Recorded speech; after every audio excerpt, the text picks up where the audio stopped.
A very unusual thing to talk about tonight, and something that I think all of us have faced in one form or another, and unfortunately we'll face again in the future. It's the loss of a loved one, whether a child, a parent, a lover, a wife, a husband, whatever. And it's this book called Letting Go that we're going to use as a departure point to discuss with one of the authors, Dr. Zev Wanderer, a clinical psychologist living in Beverly Hills, California.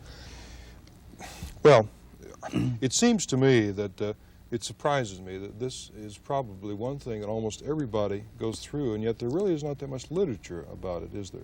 There's a lot of romantic novels, but there's nothing like this. That's right, and the same question occurred to me, and it turns out that in the last 2,000 years there have only been 3 books on the subject. Really? One of them was written 2,000 years ago by Ovid, the classical poet, called Remedies for Love. Another book came out about 2 years ago called How to Survive the Loss of a Love, which is basically a book of poetry and some advice.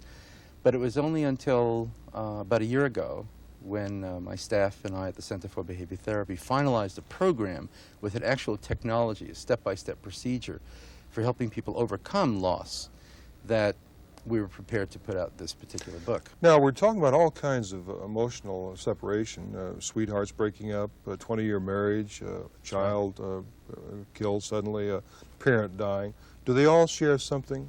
Yes, the subjective reaction of loss is the key to what's going on. It's regardless of the source of the break. For example, we found, although this book had its genesis in the breakup of a romantic relationship, the fact of the matter is that parents who've lost their kids, kids who've lost their pets, a man who lost his house, all that people feel is loss, is having the goodies cut off, very similar to that of an addict who's had his connection cut off and has this monkey on the back. It's a withdrawal reaction. Is there any one which seems to be the most profound, the worst? I mean, I would think that losing a child would be perhaps the most devastating. I don't know hard data about that. Anecdotally, I guess I see the worst of every class, and so I see adolescents who have attempted suicide. I don't know if you know this, but 80% of adolescent suicide is due to loss of love. Really? Yeah. And then old folks, of course, die within a year of each other, and probably as a response, a body response to loss of love. It's really hard to know what's worse than the other. Well, I guess you couldn't say. It depends on the situation and the person. Now, the treatment, I guess that's the basic focus of your book, how to deal with that. Yes. What can you tell our viewers, oversimplified, how to deal with losses like these? What we've done is taken techniques that have been validated in university laboratories around the country, techniques that are known as behavior therapy or behavior modification techniques that are very rapid, although somewhat bizarre, because they involve action rather than talking about the loss. Techniques that have been effective for phobias and compulsions and sexual disorders, and combine them for the loss of love syndrome, which is something that my staff and I have identified, which is the subjective reaction to loss of love of any sort. And using these techniques in a stepwise fashion, we've designed the Letting Go program, which starts out with what to do with during week 1, week 2, week 3, until there's a 12-week period, which people go through more or less. Some might take 10 weeks, some might take 14 weeks. But if they follow the program in the Letting Go book, which is not, by the way, a self-help book in the sense of, let's say, Wayne Dyer's book, where you read it and it tells you why you got this way. It's a prescription. Right. If you go through the prescribed steps, the odds are, on the average, and of course there are individual differences, that you will have detached yourself emotionally from the sadness, the nostalgia, the unrelenting obsessions, and so on that lead to.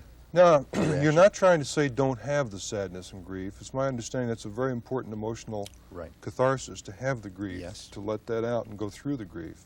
We want to ritualize it. We want to abbreviate the pain. The pain, unfortunately, has to happen. We don't know ways of obviating the pain entirely, and some people say that might not even be good. But we do want to obviate it. We do want to condense it into this 12-week period. And some of the 12 weeks, by the way, are funny, and some of them are Well, now, I don't want to kill the sales of your book, I know, but give us some examples. Oh, I'll give you all of it. one of the things that happens is that people go around talking to themselves as if they're talking to the person who left, Right. which feels very comfortable and warm. The fantasy of talking to someone who's not here because you wish they were is very reassuring, but Yeah. it can occupy your whole day. So what we want you to do is stop those thoughts when they come into your head.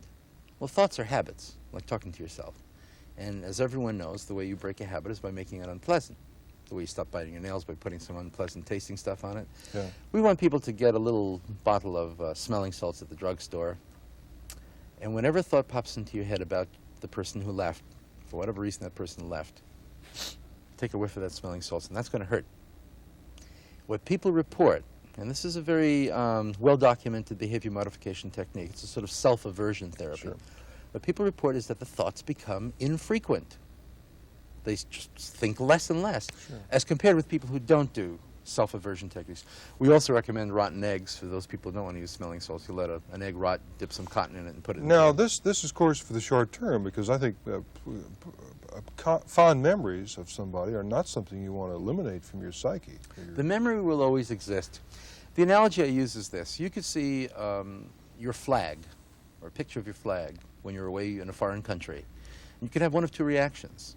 You can say, that's my country. That's the United States flag. Or you can say, oh, God, I wish I were there. I mean, I miss my country. This is a horrible place. I got to get out. You have this emotional reaction. Right. And what we're really trying to do is block the emotional reaction. We want you to remember your ex no matter how the person parted from you. And you will. We're not going to block memories. What we are going to do is reduce the unwanted sadness and nostalgia and depression that's associated. I guess, well, again, we're back to there are some differences.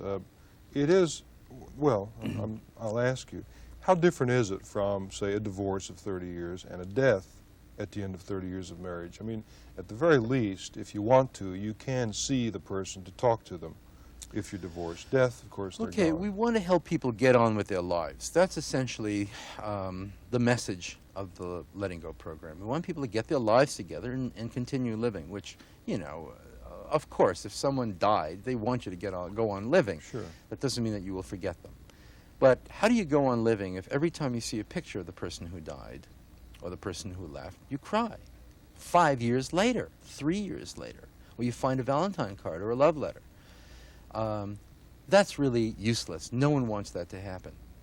So in order to help you go on living, we want you to exorcise the demons, so to speak, get rid of the power that these things have to interfere with your life. To conclude, I'm sorry we don't have more time, but at least come to terms with the loss and deal with it openly and most personally. importantly, so that you can go on and love again. Right, and pick up your life and go on. Right. Once again, the book is called Letting Go, and you've been listening to Dr. Zev Wanderer, one of the authors, and thank you very much, Dr. My Wanderer. pleasure. Thank you. We'll be right back.